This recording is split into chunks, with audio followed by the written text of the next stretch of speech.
What's going on, everyone? Welcome on into a live edition of the Cleveland Browns Report. Matthew Peterson here, running through some new news we have on the coaching side of things. The Browns hired an offensive line coach. We'll tell you everything you need to know about that. Plus, we have some rumors on who the next offensive coordinator could be. So, plenty to discuss on today's live show. But right off the bat, I want to ask you where you're watching from. Shout out your city for me in the chat. I saw some usual suspects. We've got Richard Belt here. Good to see you, Richard. Feel like it's been a little while. Cameron, Time and the Buckeye, AFX. I've got Cool Guy, all the usual suspects, with Gregory tuning in from Salem. Corey's in Youngstown. Coldwater, Ohio in the house. Kathy is in Sacramento. Richard's in Mansfield. Let me know where you're watching from. Shout out your city for me in the chat. While you're doing that, I feel like everyone is on one of two teams. So let's just duke it out. Which team are you a part of? The draft a quarterback at pick number 2, whether it's Cam Ward or Shedeur Sanders, or is it trade the number 2 draft pick? I'm on this team here. And I'm on this team here because everyone on this team, for the most part, is only on this team because they are too impatient to wait for the right quarterback. And the thing that annoys me about this team here is that this team never really talks about Cam Ward or Shedeur Sanders as a quarterback. They just talk about, well, we need a new quarterback, so you draft 1 second overall. Really? You don't want to look into the quarterbacks at all? Nope, not interested. I understand the draft's a crapshoot, right? No one can be 100% absolute on anything. But the fact that no one even has a preference over Ward or Sanders or Ward tells me they don't really know or care much about the quarterbacks. They just want to take a quarterback. And I understand that looks like the easy way out. I'm here to say there are some major flaws with these two passers, and I don't think they are worth a top 2 draft pick. Unpopular opinion for some, but I'm not here to do shortcuts. I'm here to try and get the Browns back on track, and I don't think the solution to that is wasting the 2nd overall draft pick on a quarterback because you just want a new quarterback. Well, guess what? We all do. But that doesn't mean you can just use the 2nd overall pick on a player that you don't even know much about or you don't even have much confidence in. More on that later on. First, I do have to give a quick shout out to our friends over at Game Time. If you are looking to go to a Cavs game, what a big game tonight, by the way. I'm not supposed to do this during a Game Time read, but we got the number 1 team in the East versus the number 1 team in the West. We've got Cavs and Thunder. Producer Colin is a fan of the Thunder. So if you want to go to this game, do not wait. Download the Game Time app. Redeem code CHATSPORTS for $20 off your first purchase. Once you do that, you can save money on parking, concessions, whatever you'd like to. But all I'm asking for you to do is download the Game Time app, use code CHATSPORTS for $20 off your first purchase. Terms apply, and you're going to be having an awesome time at a Cavs game or any other sporting event. So download Game Time today. What time is it? Game time. AFX, Brown should move to Baltimore, draft Beck. This is not funny. I should have stopped reading when I saw move to Baltimore. I didn't think it could get worse. You made it worse, actually, AFX. So which side is everyone on? Kathy's on the trade side. Time Man's on the trade side. Corey is actually on a different side that I don't think is a bad side. It's stay put and draft Travis Hunter. I don't think it's a bad option. I think my rankings of options would go trade the pick, what Corey suggested, and then drafting a quarterback. Let's see. I've got I Love Pugs, draft Abdul Carter. Not a bad option at all. YK Braden, draft Ward. His arm is great, and I feel he and Judy would be great. YK Braden, if you like drafting Cam Ward because you like the prospect Cam Ward, I'm not going to argue with you on that. That's fine logic to have. But I feel like most people don't even care to look into Cam Ward or Shedeur Sanders. They just know those are the top 2 quarterbacks, so we should get one of those 2. Come on. Do some critical thinking here. Look at those quarterbacks a little bit, and then come back to me if you really feel like that's worth the 2nd overall draft pick. We've got a $5 super chat coming in from Richard Belt. What's going on, Richard? We're going to jump into the latest news on the offensive line coach hiring, but first, trade it. Our offensive line can't protect either. Sanders holds on to the ball too long. Ward will throw too many interceptions when feeling the pressure. Richard, what you just said in about, 40 words or so is what I've been trying to say for, I feel like, 40 days. This right here is the exact message that it needs to be broadcasted to people.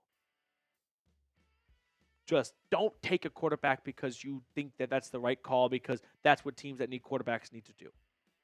Imagine if someone took Kenny Pickett 3rd overall because they needed a quarterback. Would that be a good selection? No, but they needed a quarterback. Okay. Doesn't mean they're worth the 2nd overall draft pick.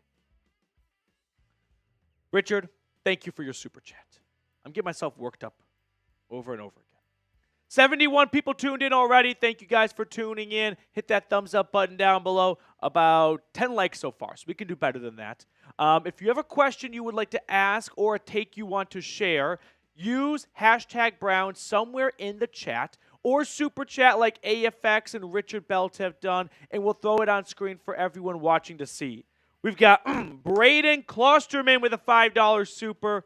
Here's what we have coming up on today's show. The Browns hired a coach. We actually already put out a video on that hire. I didn't want to wait until after the live show, so I decided to put the video out and then go live. So if you would like, after this live show is over, you can go watch that. But we'll still break down the hire for you live. Then the latest news and rumors and our mailbag like I just mentioned. First things first, though, Braden Klosterman, Abdul Carter, or Travis Hunter. But what if Vegas or Giants don't trade up? What would you do or pick someone else up? That's a very good hypothetical or possibility. What if no one calls for pick number 2? What do you do if you are the Browns? Then we start to ask ourselves, okay, who's just the best pure player in this draft? Because the Titans are going to go quarterback. And their reasoning for going quarterback is because they are dysfunctional. They are going to be hiring a new GM. My guess is when they are interviewing GMs, the entire subject will rely around which quarterback do you like more, Cam Ward or Shedeur Sanders, because we want a quarterback. So Titans are going to go with quarterback, which means the Browns are going to get to pick the best player in this draft. I mean, this is not a dig at Ward or Sanders, but no one has them ranked as the number 1 player in this draft class. So this is a fun hypothetical for Cleveland to just sit back and take the best player, who Travis Hunter is an incredible football player. I am curious to see if he projects to play one way in the NFL, if he's still worth a 2nd overall draft pick, because I feel like 50% of the cool factor around Hunter is he plays both ways.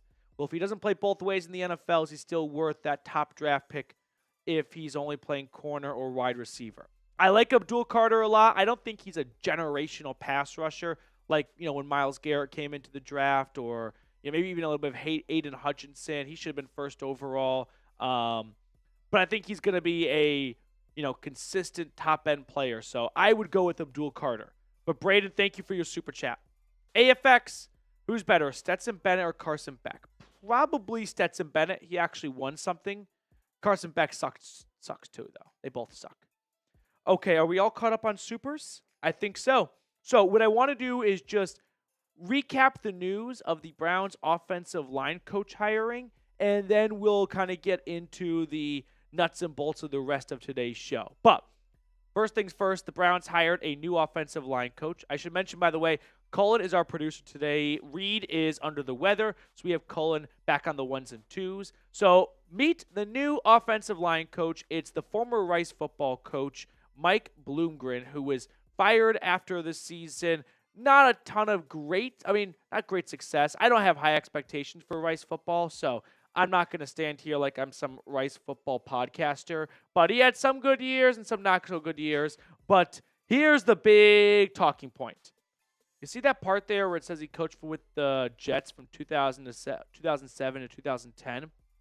Guess who else was with the Jets at that time? Our old friend, our best friend, Bill Callahan.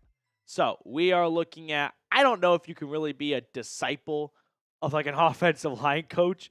That usually applies when that guy's a head coach. But we're looking at someone who worked with Bill Callahan. I don't want to be a rain cloud. Guys, that was 15 years ago. I don't know if what Bill Callahan, parted, like what wisdom he gave him 15 years ago is still with him today. I think sometimes we have this tendency to believe like, oh, they work together? Well, that means that he acquired some of the other coaches' superpowers, like it's a video game. I'm not even sure how closely they worked together 15 years ago. He was an assistant, so I'm sure he picked up some good things, and I'm sure Bill Callahan has improved a lot as a coach from 15 years ago. So I'm not going to read into that part as like a holy cow, he worked with Bill Callahan, that he must be as good as Bill Callahan, or he's going to come back and do everything how Bill would want it to be done. 15 years, guys. I mean, if you're a little bit older, think about what you were doing 15 years ago and how well you remember that stuff. I mean, I'm turning 27 tomorrow. Happy early birthday, Thank by the way. you. I don't remember a single thing I learned in 7th grade when I was 12. Yeah. You know what I mean? Right. Like if my 7th grade teacher would then go on to become the president, and people were like, I can't remember who I had in 7th grade. What were they like? I don't know. They were a teacher. Yeah. So I would I'm sure it's not like an apples to apples comparison, but Right. if they coached together 3 years ago, okay, right? You can really take what you learned and apply it. I don't know if 15 years is gonna really, revamp this offense because these two coaches overlapped. So, yeah, maybe if they were on each other's Christmas list, like they kept in touch. Maybe they do keep in touch. I don't know. It's a stretch. We don't have a ton to go off of. I will say this, and this is what I said in my video that I put out earlier. As we throw some of the stats on screen too for the Browns offense this year and how bad the offensive line was, we are noticing a trend of college football coaches leaving college football to go to the NFL for what I think is a demotion, right? I mean, go from a college football head coach, which he was fired, and I should have mentioned that in my video too. I forgot to say that part, but that's an important part too. But he left college football to go to the NFL to be an offensive line coach. I feel like we are seeing a lot of probably good college coaches leave because they are sick and tired of the transfer portal and NIL. And it's not really about football anymore. It's playing the game of getting players to your school and then keeping them on your school's roster. Because as soon as you get them, the battle is on to make sure no one else takes them. And the NFL is the ultimate winner from this because look at some of the coaches that have left recently. I mean, Nick Saban retired. Who else has left the game? In terms of just like Doug Peterson got fired. No, college football coaches leaving. Oh, college. Because they're just sick and like Jimbo Fisher was fired. I mean, Kelly literally took a step down from UCLA to Ohio State. Exactly. The Boston College coach, he left to be the Packers defensive coordinator. Saban. Halfley, yeah. Yeah, so there's a handful of like good coaches that are just like, I'm done with this. I'm out. Yeah, I mean, it's a treacherous 24/7, 365 days a year job where, I mean, you're recruiting not just, outside elements. I mean, you're recruiting inwards as well, too.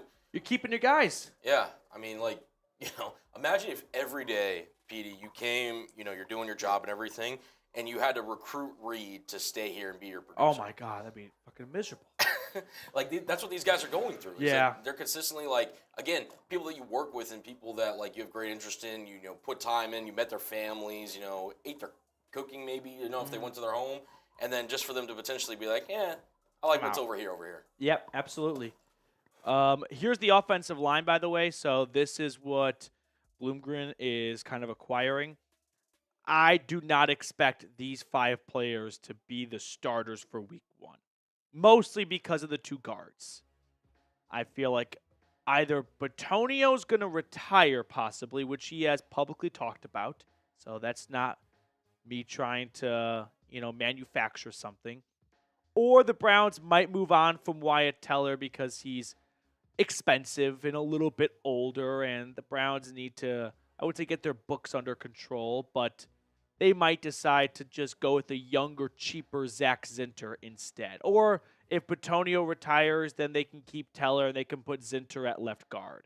So just something to keep an eye on. This is what he'll be working with, and I think we can all just be thankful that Andy Dickerson is no longer this team's offensive line coach because that was a complete and objective failure. I mean, I remember reading when Ian Rappaport put out an article regarding the fate of a couple of NFL head coaches before the season ended. And when talking about Stefanski saying, yeah, he's safe, it's like Mike Vrabel, though, a consultant for the Browns, is likely to get a head coaching job somewhere else. He's basically been the offensive line coach for Cleveland this year. What? Why isn't Andy Dickerson the offensive line coach? That's his job. I think he got, pushed out or something. That does not scream like a good leader to me. Ryan Chowdhury.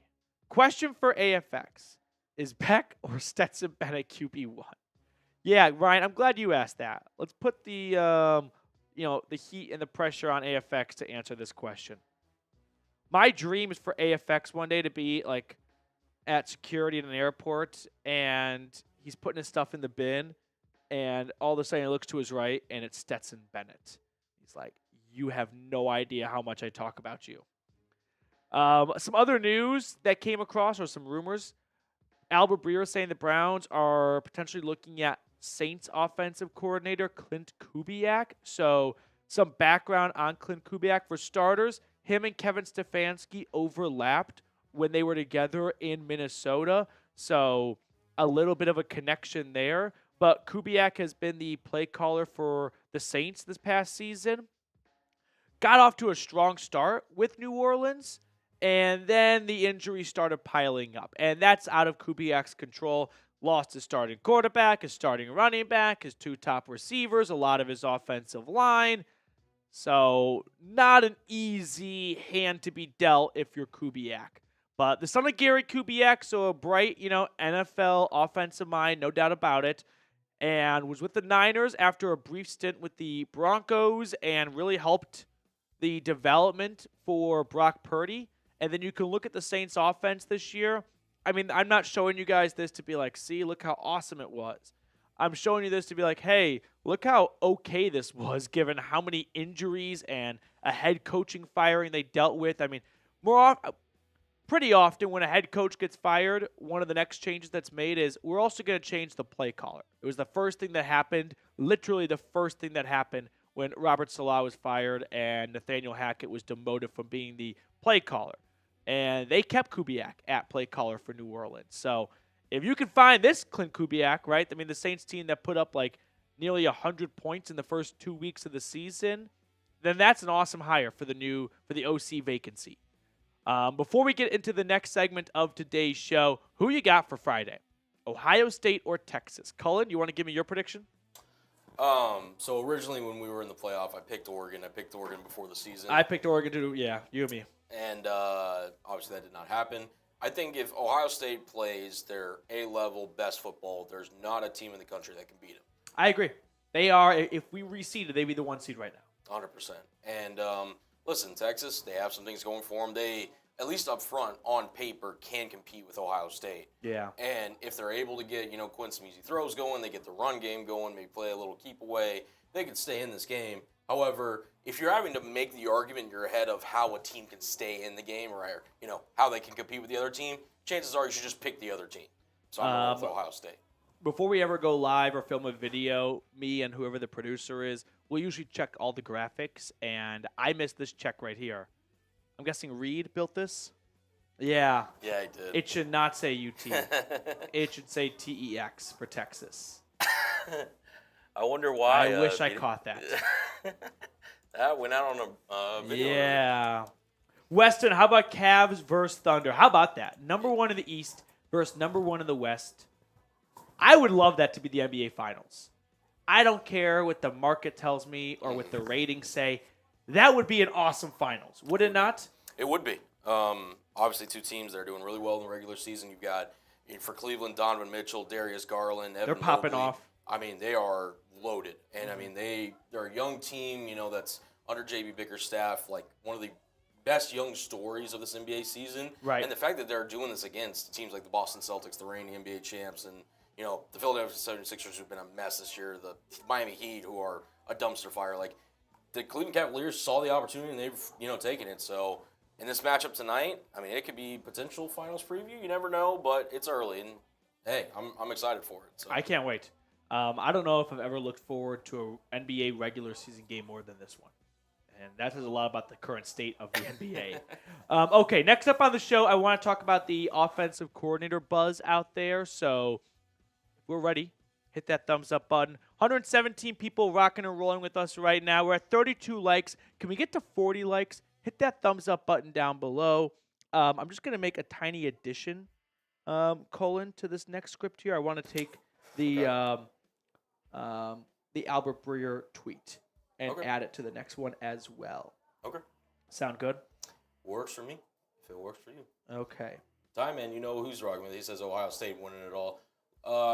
Tyman, I was honestly pretty concerned. I wasn't sure who you're going with for the CFP playoff. So I'm glad to see that you live up to your name. Tyman, can you tell me, what would you rather see happen? Ohio State win the Natty or the Browns win the Super Bowl? And I do enjoy these types of questions because it kind of tests, a little bit of like fandom, but also Ohio State could win it any year, right? If you got to play God and pick one to win, you got to pick the one that's got the longest chance of happening. 100%. Like, I mean, again, full transparency, I'm a Seattle sports fan. If I got to, just pick one of my teams to win it, I'm giving it to the Mariners. I may never see them win it ever in my lifetime. If I could just, snap my fingers and make that happen, 100%. One of my favorite bets that I always forget to make, but I always, tell myself to make is before the MLB season, you can place a bet on all the teams that have never won a World Series to win. Just need one of those teams to win. So, the Brewers, the Mariners, Padres. Is Diamondbacks? No. Because the Diamondbacks won. D-backs won in 01. Yeah, exactly. So there's two more. The Rays. The Rays are one of them. And then there's 6. I thought there was 5. Or is there 5? I could be mistaken. Rangers just won, so they kind of hopped out of it. Who am I missing here? Oh, Rockies. Thank you, U-Haul. Yeah. It's those 5. Is it just those 5? I thought there were 6. There's no 6? There's 5? It says maybe it was 6 with the Rangers. Yeah, it was, according to Google, there are 5 teams. Okay. Then the Rangers were 6 back in the day. So that feels like great value. You got 5, lines in the water. Yeah, I mean, the Rays are usually always pretty well run, too. Everyone else sucks. Oh, Padres are good. Padres are pretty good. Padres are good. Rockies suck. Brewers are solid. They're solid. Yep. They are. Okay, here we go. Let's get into the second segment of today's show, talking about some of the offensive coordinator buzz out there for the Browns. Mr. Cullen, are you ready? All right, I'm ready when you guys are. Coming up on today's show, I want to talk about some of the buzz and the rumors out there swirling around the Browns' offensive coordinator job, because one name continues to come up over and over again, and it's someone in-house, and that is tight ends coach Tommy Rees. So Pete Smith from the Orange and Brown Report put this out recently. I want to share it with you guys. The Browns think highly of Tommy Rees, who served this past year in the role of tight ends coach and passing game specialist. That second title, largely made up, was given to Rees as a sign of respect in how they thought he could benefit the team. When it comes to candidates like Tommy Rees, all we have to really go off of is word of mouth. I mean, we can look at the way the Browns tight ends played, and Jordan Akins played very well this year. I don't know if we can absolutely say that's a product of Tommy Rees coaching right there. Tommy Rees was a quarterback in college, so I don't know if that's really his specialty. I think that's more of his foot in the door. But when it comes to candidates like Rees, and I mean, by and large, when we're talking about play call or talking about candidates for a coordinator job that are coming from a position coach, we don't have a ton to go off of. We can look and see how that unit played, but that's not always going to be a direct reflection of them. What if that unit didn't have a lot of investments made into it and they weren't working with a whole lot? I wouldn't hold that against the coach. But when it comes to Tommy Rees and the word of mouth out there around him, the guy comes highly praised. He was, of course, the Notre Dame quarterback, almost 15 years ago now. But Then he got a gig with Northwestern, a brief stint in the NFL, more like an internship for coaching. And then he went back to his alma mater. He was the Notre Dame quarterback coach for a bit, then the offensive coordinator. Then he left to go to Alabama and was their offensive coordinator in 2023. And then this past season, he served as the Browns tight ends coach. You know that graphic that gets popped up a lot about the Washington Redskins when they had Shanahan, Raheem Morris, Sean McVay, Mike McDaniel? It's like, who else am I missing? Matt LaFleur, thank you. How do they let those guys go? Well, they couldn't make him all the head coach. I'm going to go on a limb here and say Tommy Rees might be kind of one of those guys. He's pretty young, and he's accomplished a lot. Nick Saban, in his last season as the Alabama football head coach, hired Tommy Rees, someone he didn't cross paths with, someone who didn't have head coaching, experience elsewhere, to be the play caller for his team. If Nick Saban approves, I approve. And I hate Nick Saban. Go Vols. But we have to at least give him his respect that he probably knows a thing or two about hiring coaches. So fast forward to year one with the Browns, and we want to evaluate the tight ends. I'd say the tight ends play pretty well. Jordan Akins had maybe one of the best years of his career. And so I'm definitely on the higher end for Tommy Rees. Seems like a great candidate. And I wouldn't be shocked if the Browns are anxious to make sure he stays in Cleveland because other teams might be trying to pry him away. And I'll expand on which team that could be because I have one in particular in mind. But first, make sure you turn on your notifications. When hires are made, we get a video out to you. When the Browns hired their new offensive line coach, we got a video out to you. 12.2% of you have your notifications on and set to all. So join and help us grow that percentage by clicking the bell icon down below and turning on your notifications for when news like this eventually breaks.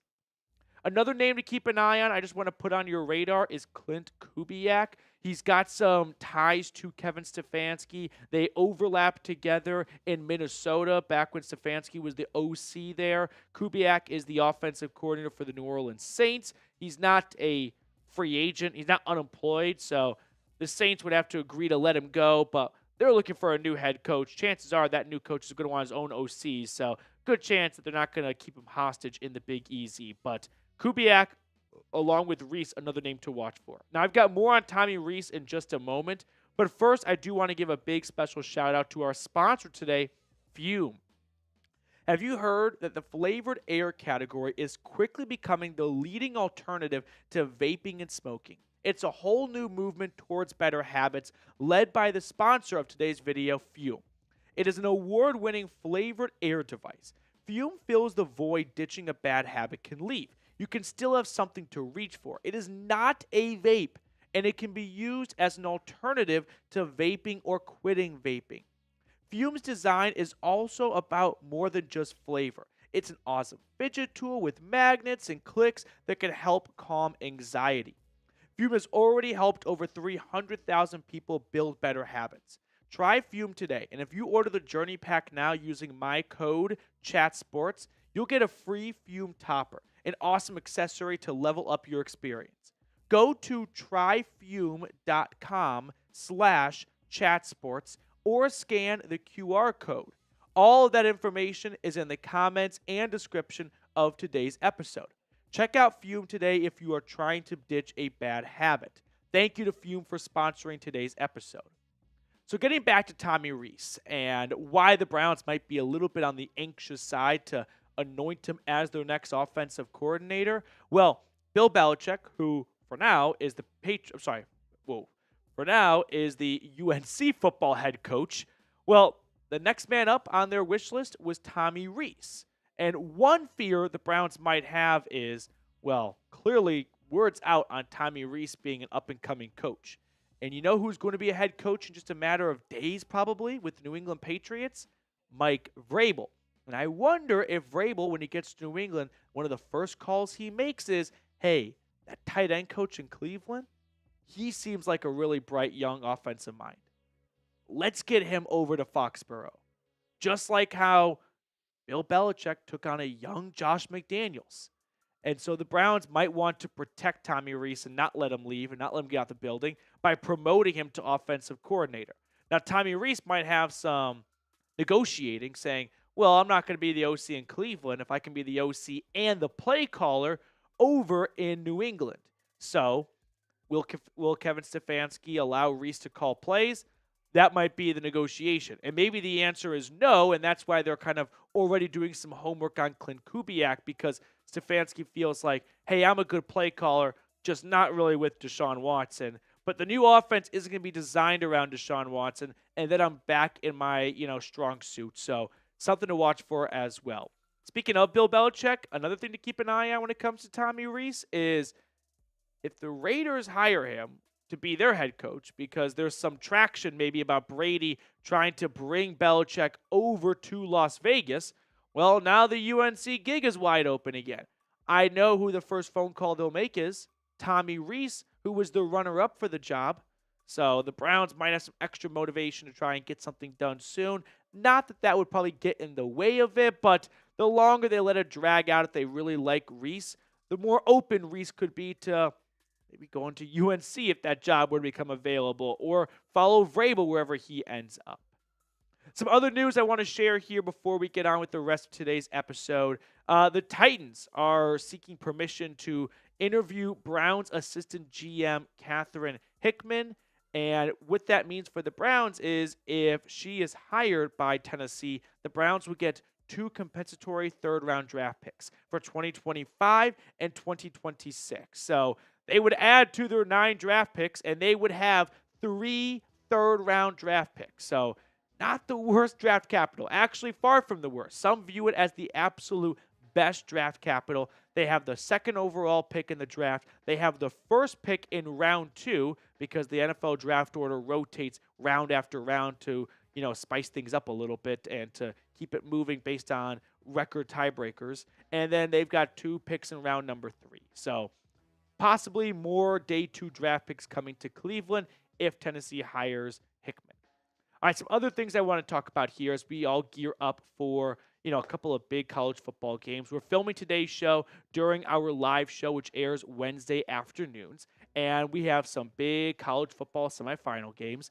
Penn State against Notre Dame in the Orange Bowl, and then Ohio State versus Texas in the Cotton Bowl. So while you're watching these games, I want you to keep a close eye on a couple of players because we are back in round 1 of the draft, and there could be a future Brown on the field for one of these 4 teams. Starting with Penn State and the most obvious candidate, Abdul Carter. He did get banged up in their last game, but he appears to be okay, although college football injuries are so just unclear. Guys are not okay, or sometimes they are. We never really get a lot of transparency on that. However, keep an eye on 11 for the Nittany Lions. He was an off-ball linebacker. It's his first year at that true edge position, and he has grown into it tremendously. Year 1 at a new job, and he's got 10 sacks. Imagine what he's going to be like in 2 or 3 years when he has more coaching and more experience and more reps at that position. Another guy to watch for, and this is not for round 1, but maybe later on in the draft, Dane Brugler says to keep an eye on Mitchell Evans. This is the tight end for Notre Dame. He was injured last year, tore his ACL, so a little bit of a slow start this season. Plus, college football is not designed for tight end stats. However, I do think the Browns could stand to gain by adding a tight end in Njoku and his injury history. And after that, there's really not a whole lot of depth at the position. So Evans could be a name to keep an eye on if you want to sound smart in front of your friends for a day 3 draft pick for Cleveland. As for Texas, Calvin Banks is a little bit of a polarizing prospect. On one hand, he's been a really good left tackle for Texas. So what's the problem? I'm not really sure what the problem is other than people don't seem to really like him a whole lot at the next level. Now, maybe he will have a great NFL career. I mean, that's a little bit of a crystal ball moment, but watch Texas's left tackle because if the Browns trade back from the 2nd overall pick and they want to get their next franchise left tackle, Banks could be in play. As for Ohio State's defense, what about the defensive tackle for the Buckeyes, Williams? I think the Browns could be looking to add another interior defensive lineman. I'm just thinking about the injury that Mike Hall sustained at the end of last season. If the Browns have concerns just based on what a turbulent year 1 it was for Hall, I don't think Williams is a candidate for round 1, but maybe someone they keep an eye on in rounds 2 and 3 of the draft. Before we sign off, let's pick a card. We have Cullen Brown with us. Cullen, which card do you want to go with? I'm going to go with, we just went, prospect kind of analysis there. There's 4 of them. Let's go 4 diamonds. Okay, I like it. I'm going to go with 6 of clubs. No. Ace of diamonds. Ace of diamonds. Thanks so much to Fume for sponsoring today's video. Scan the QR code and use code CHATSPORTS to get free Fume Topper when you order your Journey Pack today.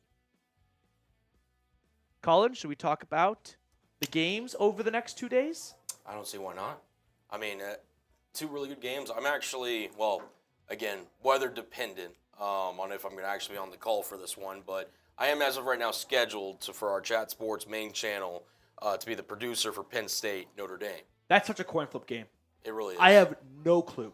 Me and I Harry, can't picture either one in the Natty. Sorry to cut you off. No, you're good. Look, I mean, obviously Penn State, Drew Aller, I mean, he's going to be probably the more highlighted quarterback out of the class. Yeah. Riley Leonard for Notre Dame has completely transformed himself over his collegiate career. He used to be a really turnover, kind of really careless player with the football. And since he's gotten under Marcus Freeman in this Notre Dame offense, it's been night and day. Now, granted, they have a couple of running backs that will be playing on Sundays, I think it's fair to say. And, obviously that defense under Freeman has been one of the best in the country. Like you said, it opened, I think it was like Notre Dame -1 initially when the odds initially came out. So it's a go either way game. It really is. I think Penn State is going to win, but James Franklin can't win the big game. So is this the big game? Is this a big game? Right. And again, you think with, Notre Dame, right? Like, I mean, so they went to the national championship against Alabama in 2014? Yeah. So this would be their first appearance in, over a decade. So it's a go either way game. I do think that, Franklin did the minimum, right? He took care of Boise State. He took care of SMU. If you really want to show your stuff and that you are the future that Penn State can believe in, that, can go toe-to-toe with the Ryan Day or, if Michigan ever gets their act together again, he needs to win this one. He needs to find a way. And I think he will as well. I'm just kind of rooting for who's going to give Ohio State a run for their money to keep the national championship game entertaining. And between Penn State and Notre Dame, I saw what happened the first time Penn State played them. Yep. So I kind of want to give Notre Dame a shot. But I think Penn State's a better team. So I'm in a pretzel. Penn State's better, but I feel like it won't be a very exciting national championship. I will say it is hard. Granted, Ohio State's clearly talented. They deserve all the praise that they're getting. It is hard to beat a team twice. Ask the Oregon Ducks. That is true. Maybe it flips the other way. It did open up 1.5, by the way. I'm sorry, I'm pulling up these odds on the fly. For the Notre Dame Fighting Irish, I thought it was 1, and it stayed there. So, either way, what do you guys think down in the comments below? Penn State or Notre Dame?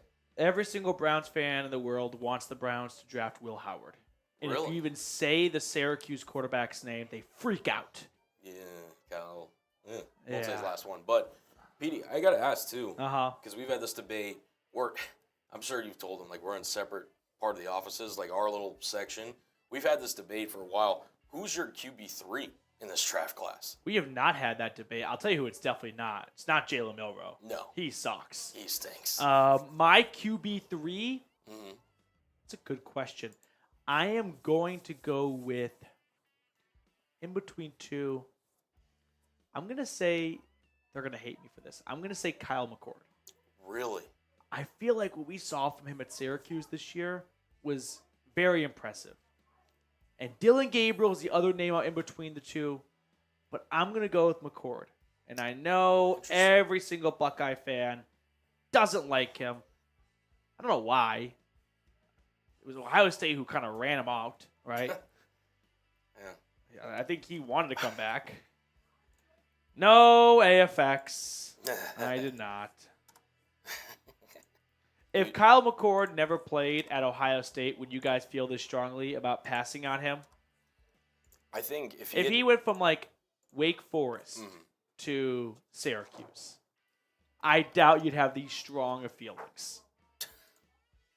AFX. I did not mean to say Carson Beck. He sucks. Yeah. And then, again, you've got Ohio State and Texas, who we both picked to win the national championship. I'll ask you this, PD. Yeah. Excuse me. I'm Are you losing my dying? voice. I am losing my voice. Ohio State, Texas wins this game if they do what? Fill in the blank. If Ryan Day does not lean into his strengths and use his wide receivers to his advantage. That's the only time Ohio State has lost this year. When they tried to play Michigan in Michigan's style of football, of winning with the rock fight.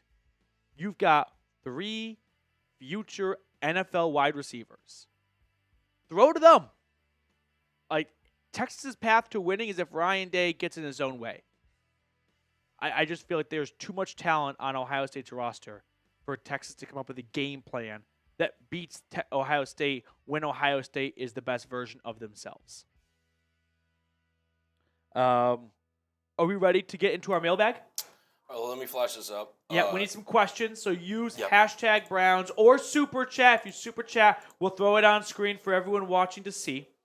Yeah, there's a couple of Super Chats Yeah. we could recycle if need be, but honestly, if your question's good enough, I'll make sure it gets in. So get those questions in. Start peppering the chat. Yeah. Oh, we got Cameron's question right there. I like it. We can definitely throw that one on screen during our mailbag. That we can. Get those questions in. As soon as it wants to load in the software. Okay. Joshua Miller, appreciate your question, as you always do. I'm going to put Trone24 on the hot seat right now. I want a question from Trone. Okay. Trone is coming for Kathy's throat. Kathy is a legend of the channel. So, Trone, I'm going to put you on the hot spot right now. Let's see you come up with a question. What can Trone bring to the table? Are we ready to jump into our mailbag? Yeah, keep using the hashtag Browns again, even if we're in our mailbag. Yeah. I mean, they'll still populate and everything, but how do you want to? Do you want to just start? Yeah. Yeah. Cool. All right. Here we go. Whatever questions you guys may have, I've got Just Chill getting a question in. All good questions. Okay. Here we go. Welcome on into a Cleveland Browns mailbag edition of the Cleveland Browns Report, answering questions that came in during our live show, which airs on Wednesdays at 5 p.m. Eastern. First things first, though, shout out your city for me. Let me know where you are tuning in from. It's always fun to see how far and wide the DAWG POUND stretches. But our first question coming in via Super Chat from Braden. Abdul Carter or Travis Hunter? But what if Vegas or Giants don't trade up? What would you do or pick someone else up? This is a very real scenario where no one calls if you want the Browns to trade that pick away. No one calls for it. And if that's the situation where the Browns are picking 2, and let's say Cleveland in this scenario isn't interested in Cam Ward or Shedeur Sanders, whatever sloppy seconds they get from the Tennessee Titans. In this situation, I would prefer to go with Abdul Carter. What's not to like about Travis Hunter? He was electric in college football this year. My only reservation is I'm getting slight traits of like Jabril Peppers. Remember him at Michigan playing offense and defense, and he was a complete Swiss Army knife. And then when he got to the NFL, he was a safety for the Browns, and a good safety. But if Travis Hunter is just going to play one way at the next level, if he only played one way in college, would he still be the first player off the board that's not a quarterback? Probably not. And I think we should probably start looking at him in that lens of, well, if he's only going to play one way in the NFL, which most think he will only play one way, then we should probably start ignoring the offensive production he had if you only plan to play him on defense. Now, if you plan to play him both ways, then that's a very versatile player, and he's a very good player, and I won't be upset if Hunter's the pick, but that's my fear. Whereas Abdul Carter, in year 1 at the position, he put up 10 sacks. Imagine what he's going to be in 2 to 3 years. He's probably a little bit more of a developmental pick for the second overall draft pick, but I still think he's going to be a Pro Bowl level player. Cool guy. I heard Drew Aller wanted to be a Cleveland Brown, and if that's so, out of all the QBs in the draft, where would you rank him? I'm going to take this question, and I'm going to just kind of open it up to, how did Drew Aller go from being a third-round pick that we wanted the Browns to get to If he enters the draft, after saying he won't enter the draft, should the Browns take him second overall? 2-3 weeks ago, we're talking third round. What's changed? I mean, he's played some good games. Don't get me wrong. That's very important, but good enough to go from third round in people's eyes to second overall? How much of that influence is because he's from Northern Ohio, right? He's from the Cleveland area. He grew up a Browns fan. If he was from Missouri, would you still want to take him second overall? Come on, guys. We can't just take someone second overall because he's from Ohio and he likes the Browns. We have to value the second overall draft pick more than that. So, where would I rank Drew Aller to rank him out of all these quarterbacks? Probably third. I think it would go Cam Ward, Shedeur Sanders, then Drew Aller. And then we can fight over Dylan Gabriel, Will Howard, and Kyle McCord. Jalen Milroe sucks. AFX, why do we ever draft Siaka Ika? Also, did Jordan Elliott do anything last year, as well as Tommy Togiai, and did Perrion Winfrey ever play again? All right, I'm going to go purely based off memory here, so anyone can fact check me. Why did the Browns draft Siaka Ika? His first year at Baylor, he had like 3.5 sacks, and he was 360 pounds. So Jim Schwartz and the Browns thought, okay, that's a monster of a human being who is still able to generate some pass rush upside. Ultimately, there was no pass rush upside, and the guy was just an extremely large human being, but not a real NFL football player. I did not really like the pick when it happened, and ultimately it took the Browns just a year or so to realize it was a bad pick. As for Jordan Elliott, he went to the 49ers. I'm pretty sure he had like an okay season. Jordan Hargrave, remember him? Like from free agency 2 years ago, breakout year with the Eagles. He got injured for the Niners this past season. So Elliott had a decent role. I don't think it was a role or a level of play where they are itching to bring him back. As for Tommy Togiai, last I heard he was with the Falcons practice squad. I think he went somewhere else, and I can't quite recall, but the answer is no. He did not really do a whole lot. Although I thought he had like a really good preseason or something. And then Perrion Winfrey went to the Jets, and then he got injured. And he is not, I don't think he played football at all in 2024. So there it is. That's where all 4 defensive tackles drafted by the Browns in the first 4 rounds ended up. Before we look at the other questions on today's episode, today's show is made possible thanks to our friends over at Game Time. Game Time has an awesome feature called Game Time Picks that makes getting tickets to see your favorite teams play live even easier. Game Time Picks filters out the fluff to show you only incredible deals on great seats, so you don't have to waste time searching through thousands of tickets. One thing I love about Game Time is their all-in pricing option. When you toggle this feature, it'll show you the total upfront cost with no surprise fees at checkout. Take the guesswork out of buying tickets with Game Time. Download the Game Time app, create an account, and use code CHATSPORTS for $20 off your first purchase. Terms apply. Again, create an account and redeem code CHATSPORTS for $20 off. Download Game Time today. What time is it? Game time. Gregory, what tackle do you think will fit our system the best, and in what round do you take one? Excellent question, Gregory. So there are 4 tackles for round 1. You've got Kelvin Banks out of Texas, Will Campbell out of LSU. You have Josh Simmons from Ohio State, who I think could go round 1. And then another guy who I think could go round 1 is Ariante Irsay, the left tackle from Minnesota. As for who fits the Browns the best, Irsay is definitely catching my eye. He played left tackle for the Golden Gophers. I don't think he's going to be a lock to go round 1, but teams do value tackles a lot, so he could be the 4th tackle taken, and if someone in round 1 really wants one, they might reach on him. But I like him as a projected 2nd-round pick for the Browns. As for Kelvin Banks, there are some questions about him and whether or not he really has the talent level to be a top 10 draft pick. I like Will Campbell. The issue is people think he could play guard at the next level, and I'm not here to knock on linemen switching from guard to tackle or tackle to guard. But if you do that, they can't be a top 10 draft pick.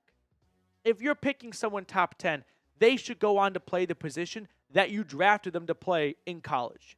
If you want to draft someone 58th overall and say, we actually think you're going to be a center, not a guard, all right, that's fine. But if you're taking someone 2nd, 3rd, 4th, 5th, 6th, 7th overall, like, you should take them because they are so good at that position. Not, we're going to take them with a really coveted draft pick and then put them in a new position. Huh? That doesn't make a lot of sense to me for being a top 10 pick. So as for who fits the system best, Josh Simmons out of Ohio State. There is a pipeline from Columbus to Cleveland on the offensive line. DeJuan Jones, Luke Whippler, and plenty of other Buckeyes at other positions. So why not Simmons maybe in round 2? Joshua Miller. How many QBs should we bring in for 2025, whether through free agency or the draft? Really good question, Josh. Let's assume that Deshaun Watson spends the entire season on the PUP list. He does not count towards the 53-man roster. If that's the case, there is only one quarterback currently scheduled to be on the Browns roster, Dorian Thompson-Robinson. So my projection is DTR will likely stay with the Browns. They could move on from him, but they seem to have a little bit of an affinity towards him despite, I don't know what they see. We've seen a lot of regular season games now, and they all suck. Veteran like Kirk Cousins, Justin Fields, Jacoby Brissett, and then a rookie.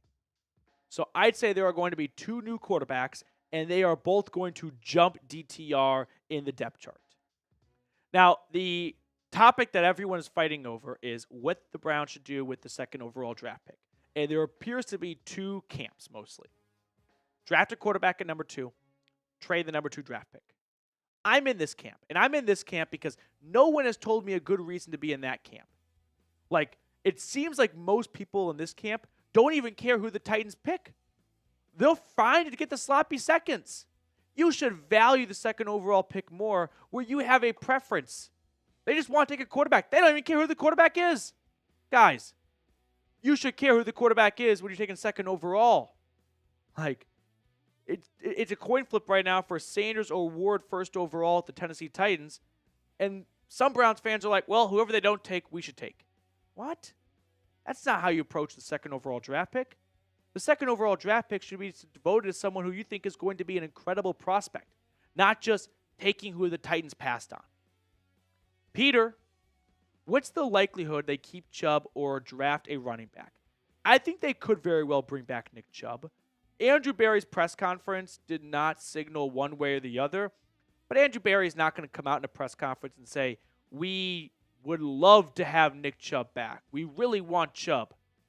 Well, when he goes to negotiate with Chubb's agent has a little bit of leverage knowing they really want my client. So whenever they speak to the media about contracts, they're always going to protect themselves when it comes to negotiating by not giving the other side too much leverage. I could see the Browns offering Nick Chubb a veteran minimum contract, which is unfortunate for Chubb. Maybe they toss in some incentives, and then they draft a running back in round 2, which, remember, this is pretty much Nick Chubb's career arc. Like, he was a 2nd-round draft pick himself in 2018. And then 2026, that sounds gross to say out loud, is when that rookie they took in the 2nd round, like Chubb, really blossoms and takes off. Noah. Travis Hunter is the best player in the draft. Why would we not take best available? It's a fair point, Noah. And if they take Travis Hunter, I would not be like having a hissy fit over it. My take, if you will, on Travis Hunter is if he's not going to play both ways in the NFL, if he's just going to play corner, which some think is his best position, is he such a great corner to go 2nd overall? You don't really see corners go 2nd overall too often, or like top 3. You know what I mean? Like Derek Stingley, Sauce Gardner, Jeff Okudah. Is Travis Hunter the corner as good as those guys were in college? I don't think he's far off, but I think Travis Hunter is up there because he plays both ways, and that's just such a novelty. If you don't plan to play in both ways and you plan to just play in the corner, then ignore everything he does on offense and just look at his corner film and tape and stats and then go, is that the film and the tape of a 2nd overall draft pick or a top 5 draft pick? You know what I mean? That's where my hiccup is with Travis Hunter, being why not just take him? Well, I don't know if Travis Hunter, the corner, is 2nd overall worthy. We have Mr. Cullen on the 1s and 2s. Cullen, which card do you want to go with? I think I'll go King of Spades today. King of Spades? Okay. I'm going to Mixing it up go today. with 10 of Clubs. I'm feeling good. Yeah, that actually is a good pick. Yeah. I like that pick for you. You ready? That's how I'll ever be. We've been doing this only for a couple of days, and this card has come up twice now. 2 of Hearts. 2 of Hearts. That's going to do it for us on today's mailbag. Thank you guys so much for tuning in. If you enjoyed it, give us a like down below. It really would go a long way to support the channel. Really appreciate it.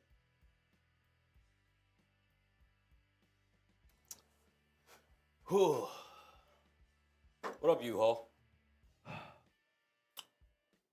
This conversation gets me worked up. Yeah, it does. Because it's just like no one seems to care about Hunter or Ward. I'm sorry, Hunter. Ward or Sanders at all in terms of their profile of a prospect. They just want They just want a quarterback. Yeah, exactly. And they don't really care which one. You should care. If someone comes to me and says, I want Shador because of X, Y, and Z, okay. Yeah. Like, we can agree to disagree, and I can't tell you that you're wrong for wanting him for those reasons because I don't know any more than that person does whether or not Shador Sanders is going to be a great NFL quarterback. Right. But when someone comes and says the Browns need a quarterback, they should take one second overall. Okay, which one? I don't really care which one. What? Yeah. You don't care which one? Meaning if one's great and one stinks, and the great one goes first overall, you're okay with taking the lesser because you just want a new quarterback?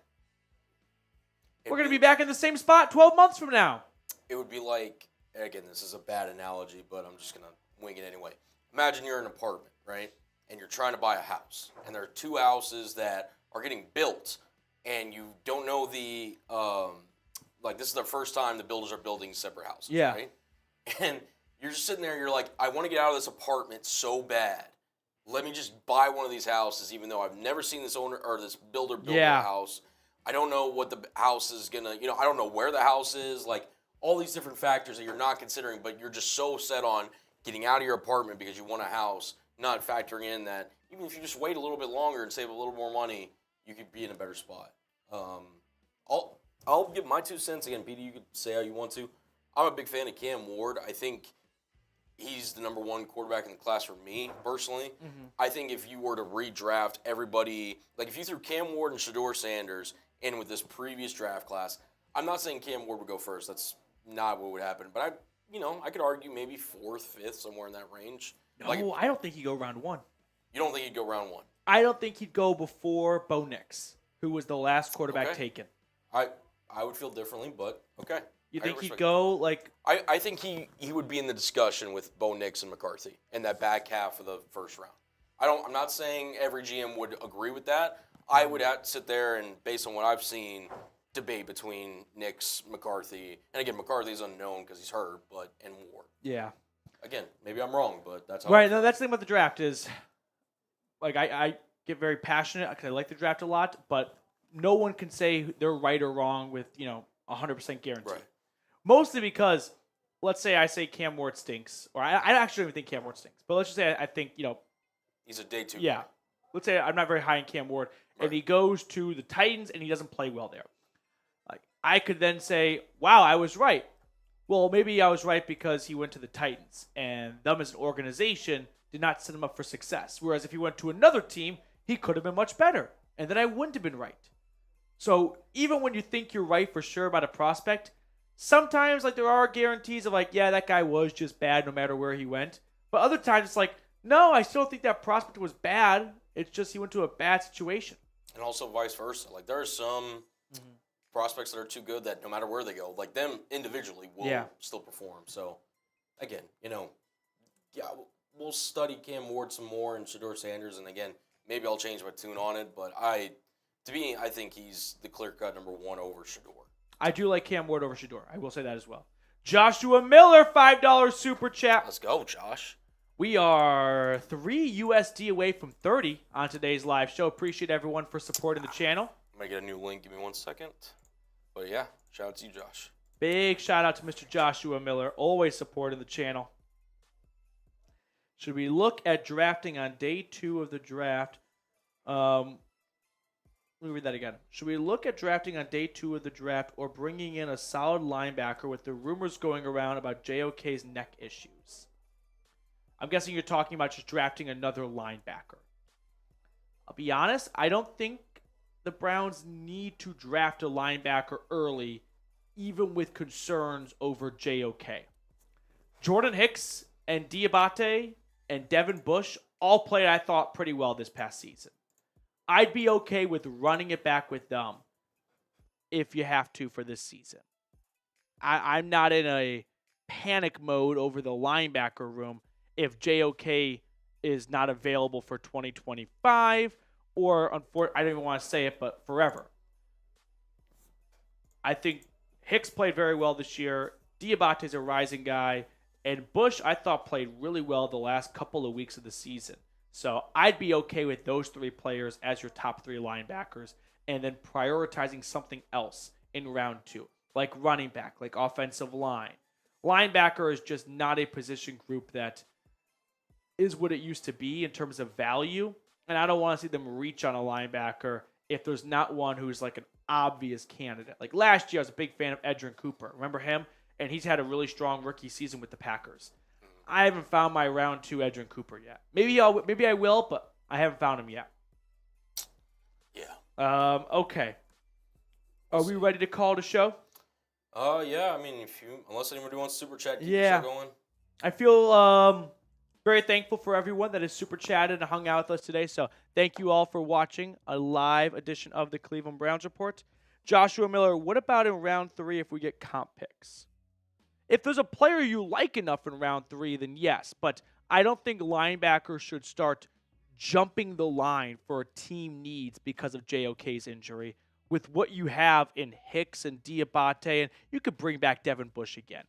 I feel like those 3 guys can do a good enough job of holding down the fort that we don't have to all of a sudden prioritize linebacker to the point of, hey, we're desperate. We got to take a linebacker in round 3, even if we don't really love that player. But position need-wise is dictating we go linebacker here. Okay, I am going to let you guys get on with the rest of your Wednesdays. Thank you guys so much for tuning. Oh, you want some trivia to end the show? Always. Okay. Okay. This was the trivia question from last night. You ready? It was the final trivia question. Okay. I'm going to give you guys 3 events. Oh, Brad, what's going on, dude? I'm going to give you guys 3 events that all took place in the 2024 calendar year. And you have to put them in chronological order of when they happened. I'm the worst at this, but I'll give it a go. All right, Brad first. Draft Travis Hunter. You get cornerback and wide receiver in one. If he's going to play both ways and play him at a very high level, then yeah, absolutely. Slam dunk. If the Browns have decided before they draft him, we don't think he's going to play wide receiver in the NFL, then we have to revisit that conversation. But I'm with you, Brad, if all that's true. Okay, the question. You guys ready? Go for it. 3 events. Yep. You got to put them in chronological order of when they happened first. Okay. Oldest to newest. Your 3 events are the Francis Scott Key Bridge in Baltimore collapses. The door of an Alaskan Airlines flight flies off mid-flight, and they have to have an emergency landing. And Donald Trump and Joe Biden had their first presidential debate. Okay. Which one happened first? Okay, so just to list them all. So there's the bridge collapsing in Baltimore. Bridge. You remember that? Door flying off on Alaskan Airlines. Presidential debate. Bingo. Okay. Trying to talk this through. Which no one was cheating, first? Chad. No cheating. No cheating. No cheating. I'm so bad at this. Do you remember all these things happening? I don't actually remember the door. Oh, it was a big deal. Like the emergency door just popped off. I vaguely remember like seeing something maybe on Twitter about it, but I'd be lying if I said like it was a vivid like in my memory. I think debates. See, the first debate, even if it's the first debate, I feel like it's. But then again, you might be tricking me. I feel like it's later in the year. Okay, so you want to put that last? I'm holding it. It's towards the 2 and 3. I'm just going through. This isn't great radio. I apologize. Okay, you know what? I'm just gonna say, God, because I have no idea what the door. I'm gonna go. I'll go presidential debate last. Okay. Even though I think you're tricking me. I'll go door 1. Door 1. And then that leaves me with The bridge 2. Bridge 2, and then the presidential debate 3. I definitely got all that wrong, but I just... You got 100%. 100%, yeah. The door for the shoot. Alaskan Airlines flight flew off in January, almost like a year ago to the day, and the bridge in Baltimore collapsed in March, and then the debate was in June. Look at there. You want one more question, and then we can sign off? Yeah. If anybody sends in a super chat by the time I finish answering this question, we'll keep the show going. Otherwise, we will sign off. Do I have another one? How about this? We'll do this one right here. A movie question. Okay. Oh, no, you suck at this one. Never mind. Hold on. You're going to bomb it. Give me a chance. Give me a chance. Cullen's not a movie guy. I'm not a movie guy. And first of all, by the way, Petey has not seen a movie that I've seen, for the record, that he will watch someday. But I'll give it a try. Kevin James and Vince Vaughn co-starred in what 2011 rom-com? Yeah, I don't know this. Okay. 2011, Vince Vaughn. I'll give you a bit of a movie plot because I remember this movie. There is some infidelity between the two couples. Between the two couples? Yes. Okay. If I describe the movie... Do you remember this movie? No chance you've seen it. No chance, probably. But I'm going to just describe a movie because you just said drama between the two couples. Yeah. There's like these... Let's see who can get it first in the chat. Yeah, because I'm definitely not going to get it. I'm terrible with this. 2011 Kevin James, Vince Vaughn rom-com. What is it called? I feel like there was a movie I watched. Again, maybe I'm completely off base. It was like the two of them were obviously really good friends. Like one was having issues and like was telling the other one about it. And then the other one was, consoling whatever. And he was like, the other guy that was consoling was like on this big project. Turns out his like partner was like, his partner was like cheating on him. I think this is the movie. Okay. Jacob got it. Let's go. Oh, there you go. The Dilemma. What's going on, Kistner? Yeah, so they were working on like something and then... Yeah, I haven't seen it in a long time, but I think you're describing the movie. I think, and then there was like, not an intervention, but like kind of like they were like gathered in a group and then it got, I don't know. All right, we'll let you guys get on out of here. Enjoy the rest of your Wednesday. I'll see everyone tomorrow.